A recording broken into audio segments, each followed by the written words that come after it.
신명기 8장 1절에서 10절까지 우리 한 목소리로 함께 봉독하겠습니다. 내가 오늘 명하는 모든 명령을 너희는 지켜 행하라. 그리하면 너희가 살고 번성하고 여호와께서 너희 조상들에게 맹세하신 땅에 들어가서 그것을 차지하리라. 내 하나님 여호와께서 이 40년 동안에 내게 광야길을 걷게 하신 것을 기억하라.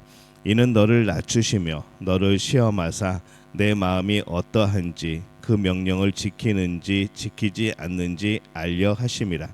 너를 낮추시며 너를 줄이게 하시며 또 너도 알지 못하며 내 조상들도 알지 못하던 만나를 내게 먹이신 것은 사람이 떡으로만 사는 것이 아니요 여호와의 입에서 나오는 모든 말씀으로 사는 줄을 내가 알게 하려 하심이니라. 이 40년 동안에 내 의복이 헤어지지 아니하였고 내 발이 부르트지 아니하였느니라. 너는 사람이 그 아들을 징계함 같이 내 하나님 여호와께서 너를 징계하시는 줄 마음에 생각하고 내 하나님 여호와의 명령을 지켜 그의 길을 따라가며 그를 경외할지니라. 내 하나님 여호와께서 너를 아름다운 땅에 이르게 하시나니 그곳은 골짜기든지 산지든지 시내와 분천과 샘이 흐르고 밀과 보리의 소산지요 포도와 무화과와 석류와 감람나무와 꿀의 소산지라. 내가 먹을 것에 모자람이 없고 내게 아무 부족함이 없는 땅이며 그 땅의 돌은 철이요 산에서는 동을 캘 것이라. 내가 먹어서 배부르고 내 하나님 여호와께서 옥토를 내게 주셨으므로 말미암아 그를 찬송하리라. 아멘. 할렐루야. 하나님의 은혜가 오늘 새벽에 하루의 첫 시간을 주 앞에 드리는 우리 믿음의 가족들에게 함께 하시기를 예수님의 이름으로 축원합니다. 오늘 말씀은 하나님께서 약속의 땅에 이르게 하실 것을 말씀하는 그러한 내용입니다. 약속의 땅에 들어갔을 때에 이스라엘 백성들은 광야에서 배운 것을 잊지 말아야 합니다. 2절에 보면은 내 하나님 여호와께서 이 40년 동안에 내게 광야길을 걷게 하신 것을 기억하라.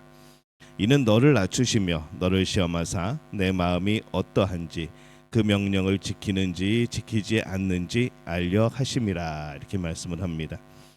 이스라엘은 낮아짐을 통해서 오직 하나님을 의지하는 법을 배웁니다. 그들이 하나님을 의지하는 것은 이 광야에서 먹을 것이 없을 때뿐만 아니라 가나안 땅에 들어가서 먹을 것이 풍성할 때에도 여전히 똑같아야 된다는 것이죠.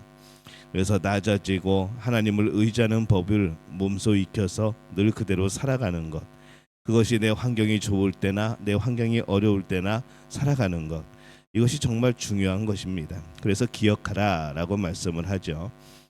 신앙인은 외적인 무엇이 있든 없든 상관없이 자신을 믿는 것이 아니라 하나님을 믿는 사람이 되어야 됩니다. 우리는 외적인 환경에 의해서 참 많이 마음이 바뀝니다. 환경이 좋을 때는 신앙도 뜨거운 것 같고 열심히 믿는 것 같고 하나님도 살아계신 것 같은데, 이상하게 우리의 외적인 환경이 어려워지면은 신앙도 식어지고 열심히 있는 사람이 아닌 것처럼 보이고 또 하나님이 안 살아계신 것처럼 이렇게 보이는 그런 우리의 삶이 있습니다. 이게 우리의 연약함이죠. 하지만은 오늘 하나님께서 말씀하시는 것은 우리의 마음이 어떠한지 그 명령을 지키는지 지키지 않는지 우리 스스로를 계속해서 살펴보고 또 우리의 삶이 하나님을 향하여 살아가야 된다는 것을 말씀을 하고 있습니다. 기억하라 하시는 거죠. 하나님께서 광야에서 이스라엘 백성들을 훈련시키십니다.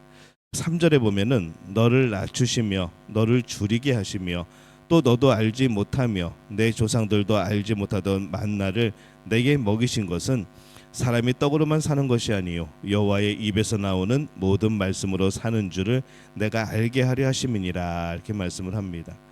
이스라엘 백성을 낮추시고 때로는 줄이게 하십니다. 그 줄임을 경험하게 하시고 만나를 주십니다. 이 만나는 이 배고픔을 해결하였지만은 그렇다고 그것이 풍성한 식탁은 아닙니다. 만나는 사람이 떡으로만 사는 것이 아니고 하나님의 입에서 나오는 여호와의 입에서 나오는 모든 말씀을 통해 사는 줄을 알게 하려 주셨다라고 말씀을 합니다. 만나를 먹는 것은 바로 이 이스라엘 백성이 알아야 되는 그런 이유가 있기 때문에 그렇습니다. 잘 먹고 생명을 유지하는 것이 아닙니다. 물론 그것을 먹음으로써 그들이 생명을 유지하기는 하였습니다. 그러나 살아남는 것도 하나의 목적이 될 수 있는 거죠. 그러나 더 중요한 목적이 있습니다. 바로 살아남는 것이 아니라 의미 있는 삶을 사는 겁니다. 만나를 먹을 때 그들은 그것을 아무리 배불리 먹어도 그들의 욕구를 시원스럽게 채우지는 못하였을 겁니다. 어떻게 만나만 먹고 모든 것이 만족이 되겠습니까? 그들의 생명은 유지할 수 있었죠. 하지만 그들의 욕구는 풀어주지 못했을 겁니다. 그러나 그들이 만나를 통해서 이 광야에서 내려주시는 하나님의 은혜를 깨닫는 것이죠. 그것이 은혜가 되지 아니하고 왜 이 똑같은 것만 내려주냐라고 하기 시작하면은 그때는 은혜는 없는 것이고 이미 불순종의 길로 접어들게 되어집니다. 하지만은 이 만나를 은혜로 받아들이면 우리를 살리는 하나님의 성실하신 은혜가 되어지는 겁니다. 자신의 힘이 아니라 하나님의 공급하심으로 살아가는 것. 우리는 공짜로 얻으면서도 하나님의 은혜로 얻으면서도 그것을 감사함으로 받지 못할 때가 참 많습니다. 하나님의 공급하심으로 살아간다는 것을 우리가 늘 기억하고 깨닫는다면은 우리는 그 삶이 더욱더 풍성하게 여겨질 수 있고 또 실제로 우리가 풍성한 삶을 누리게 되어지는 것이죠. 그들은 만나를 통해서 단순히 사는 것이 아니라 의미 있게 사는 것이 더 중요하다는 것을 배워야 됐습니다. 사람은 단순히 살면 되는 존재가 아닙니다. 사람은 의미 있는 삶을 살아야 하죠. 의미 있는 존재가 되기 위해서는 우리를 창조하신 하나님의 말씀을 들어야 됩니다. 왜냐하면 우리 인간을 창조하신 의미가, 우리의 존재의 의미가 하나님의 말씀 안에 있기 때문에 그렇습니다. 그 안에서 존재의 의미를 발견하고 또 내 주변에 존재하는 것들의 의미를 또 발견하게 되어지고 우리가 하고 있는 일들의 의미를 발견하게 되어지고 그 가치를 다시 한번 알게 되어지는 것이죠. 4절 말씀에 보면은 이 40년 동안에 내 의복이 헤어지지 아니하였고 내 발이 부르트지 아니하였느니라. 의복이 헤어지지 않았다. 발이 부르트지 않았다. 이 화려한 옷으로 갈아입는 호화를 누리지는 못했습니다. 그러나 그들이 입은 옷의 의미를 깨닫는다면, 그들이 입은 옷이 헤어지지 않는 그 놀라운 역사들을 기억한다면 그 단벌 옷이 수많은 명품 옷보다 과연 더 안 된 그런 나쁜 그런 것일 수 있겠는가 생각해 보는 것이죠. 그들은 은혜를 입고 살아간 겁니다. 옷을 입고 살아간 것이 아니라 하나님의 은혜를 입고 살아간 거죠. 그들이 발이 부르트지 않았다는 것은 하나님께서 그들을 보호하시고 인도하셨다는 겁니다. 헛된 발걸음이 아니라는 것이죠. 하나님께서 이스라엘 백성을 약속대로 아름다운 땅에 이르게 하실 겁니다. 7절에 내 하나님 여호와께서 너를 아름다운 땅에 이르게 하시나니 그곳은 골짜기든지 산지든지 시내와 분천과 샘이 흐르고 이렇게 말씀을 합니다. 이스라엘 백성들은 이 약속의 성취를 생각하면서 이 광야의 길을 걸어가는 것이죠. 약속을 지키는 이 광야에서의 삶은 낮음과 또 빈곤이었습니다. 그러나 이 빈곤은 삶의 목적이 아닙니다. 무조건 빈곤하게 사는 게 삶의 목적은 아닙니다. 하나님을 은혜를 깨닫기 위한 수단과 도구가 되어지는 겁니다. 이 땅에서 의미 있는 삶을 살기 위해서 낮아지고 섬기는 것은 풍요로운 삶에 포기하는 것이 아니라 보류하는 겁니다. 이스라엘 백성이 이 땅에서 약속의 성취를 맛볼 때에도 많은 풍요가 있을 겁니다. 그렇다면 우리가 천국에서 하나님의 약속이 이루어지는, 우리가 하나님의 나라에 들어가게 되어지는 그때에는 정말 비교도 할 수 없는, 이 땅과는 비교도 할 수 없는 그러한 풍요로움이 우리에게 있겠죠. 우리의 풍요가 돈이라고만 생각한다면은 하나님의 나라는 우리에게 큰 의미가 없습니다. 하나님 나라에서 돈이 무슨 소용이 있겠습니까? 그게 아무런 가치가 없는 것이죠. 하지만 우리가 우리의 풍요로움이 물질이 아니고 하나님의 은혜이고 하나님의 사랑이고 또 예수 그리스도의 그런 구속의 은혜라 생각이 되어진다면 우리는 정말 풍요로운 삶을 살아가게 될 겁니다. 하나님은 하나님의 자녀가 풍요롭게 되기를 원하십니다. 이 땅에서도 잘 살기를 원하십니다. 이 땅에서도 잘 되기를 원하시고 우리가 은혜 가운데 믿음을 지키며 살아가기를 원하시죠. 이 땅에서의 아름다운 삶은 십자가의 길입니다. 그래서 낮아지고 섬기게 되는 겁니다. 하지만 천국에서도 그런 것은 결코 아닙니다. 십자가의 길을 가신 예수님께서 하늘에서 하나님 우편에 앉아 계시듯이 신앙인은 천국에서 영광스러운 모습이 되어지는 것이죠. 10절에 보면은 내가 먹어서 배부르고 내 하나님 여호와께서 옥토를 내게 주셨으므로 말미암아 그를 찬송하리라.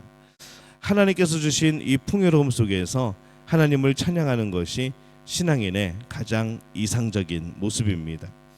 보통 하나님을 찾는 것은 풍요로움보다는 가난할 때 많이 찾게 되어지죠. 그러나 기쁨이 가득한 예배와 찬양은 가난함보다는 풍요로움 가운데 더욱 그러할 것입니다.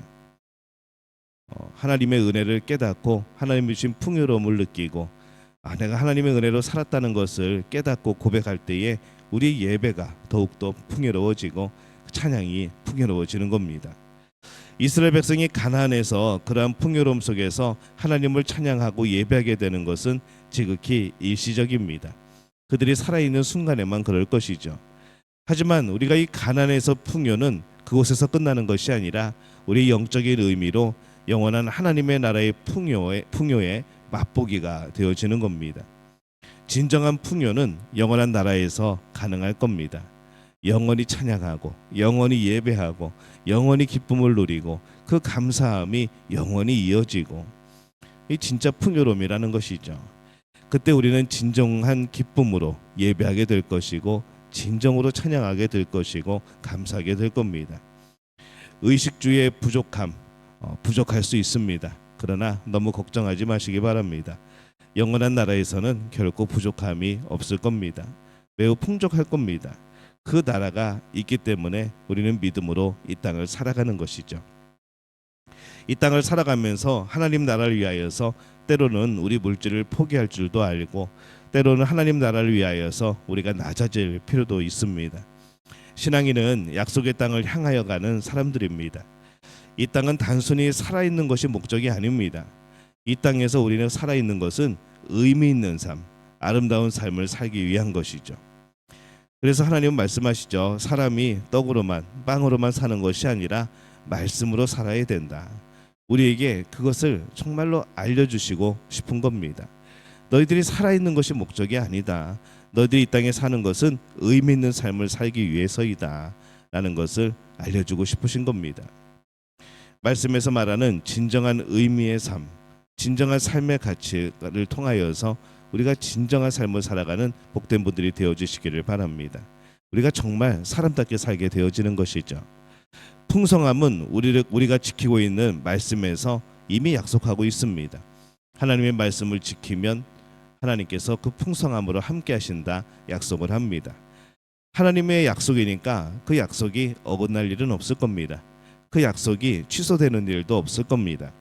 그래서 걱정하지 않아야 되는 것이죠. 우리가 걱정할 일은 뭔가 하면 하나님의 약속을 혹시 지키지 않으실까 이것을 걱정하는 것이 아니라 우리가 어리석음으로 우리가 약속을 지키지 않고 말씀에서 벗어나는 삶을 살아가는 겁니다. 이걸 정말 우리가 걱정해야 되는 것이죠. 그러니까 이 다시 말씀을 붙잡고 말씀이 말하는 가치에 따라서 사는 의미 있고 아름다운 삶을 사는 믿음의 가족들이 되어주시기를 바랍니다. 오늘 이 땅에서 살아남는 게 우리의 목적이 아닙니다. 은혜의 삶, 아름다운 삶, 하나님께서 우리에게 주신 의미 있는 삶, 이것이 진정한 우리의 목적임을 깨닫고 오늘도 주 안에서 용기를 가지고 또 하나님이 주신 힘과 은혜와 사랑으로 살아가는 복된 믿음의 가족들이 되어지시기를 예수님의 이름으로 축원합니다.